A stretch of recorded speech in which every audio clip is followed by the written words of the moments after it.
The American plane made a stop in New York, where it picked up a fresh crew. The cabin is nearly full, with 378 passengers and 13 flight attendants to look after them. On board the Dutch plane, 234 passengers and 14 crew, commanded by KLM's chief pilot, Captain Jacob van Zanten. 234 Dutch passengers. Many are vacationing families, 52 children among them.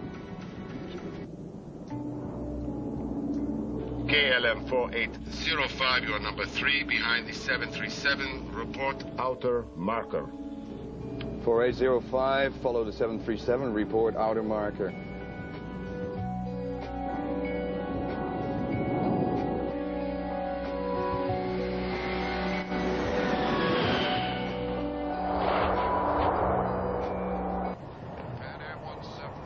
And now the Pan-Am plane, ferrying hundreds more, arrives.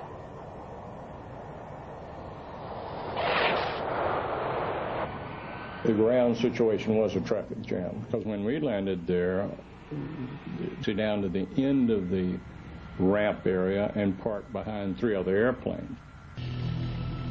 In order to keep the weight down at takeoff, the normal practice is to take on only the amount of fuel required. But the Dutch captain takes on 55 tons, enough to get him not just to Las Palmas, but all the way back to Amsterdam.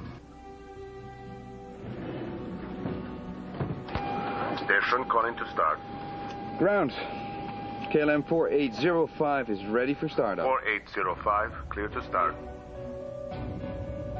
The KLM pilots start their engines one by one and prepare to go back out onto the runway for takeoff. But the fog is closing in. Approach 4805 requires backtrack on runway 12 for takeoff on 30. Taxi straight ahead to end of runway and make a backtrack. Roger, make a backtrack. 4805 is now on the runway.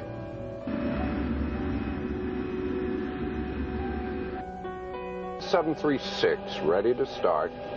Pan-AM 1736 clear to taxi on runway following the KLM. The second 747, weighing 335 tons, turns onto the runway and creeps along at about 10 miles per hour. The American pilots are nervous. They can't see the KLM plane, and that means that the KLM can't see them, even when it turns around. The Pan-Am has to turn off the runway, but where? The tower now confirms that visibility has dropped to 500 meters. Pan-Am 1736. Pan-AM 1736, approach. We were also instructed to taxi down the runway, is that correct? Affirmative. Taxi into the runway. Leave the runway third to your left. Third to the left, okay. Left turn. Unfamiliar with the airport, the Pan-Am pilots search for their turnoff. Would you confirm that you want Pan-Am 1736 to turn left at the third intersection? The third one, sir. 1, 2, 3. Third one. 1, 2. Good, well that's what we need, right? Meanwhile, the KLM, half a mile ahead and hidden in the fog, nears the end of the runway. Pan-AM 1736 approach. Position, please. 1736, just checking that. That's 45. The tower asks the Pan-Am plane to report its position, and it's clear from the transcript that the crew still cannot find the turnoff. Yeah, but it goes ahead. I think it'll take us to the taxiway. Maybe he counts these as 3. Oh, I like this. The visibility goes up and down by the minute. In the KLM, Captain Van Zanten is worried that the airport will close. At the end of the runway, the plane begins its 180-degree turn. It's just after 5 p.m. The two aircraft are now face to face, a half a mile apart, unable to see each other in the fog. Okay, we have 700 meters visibility here now. Wait a minute. We don't have ATC clearance. I know that. Go ahead, ask. KLM 4805 is now ready for takeoff. We're waiting for ATC clearance. KLM 4805, you're cleared to the Papa Beacon. Climb to and maintain... Air traffic control clearance is permission to fly the route once airborne, but it's not permission to take off.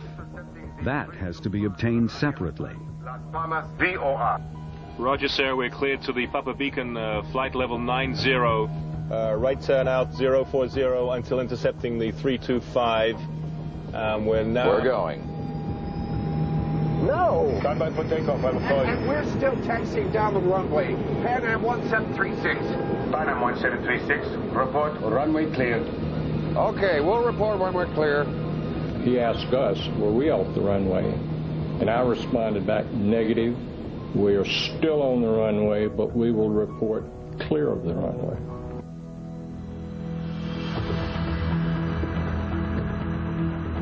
Isn't it clear then? What do you say? Isn't it clear to Pan-Am? Oh, yes. The die is cast. With every second, the KLM is going faster and faster. At that moment, the Pan-Am begins to turn off the runway. Damn, that son of a bitch is coming straight at us!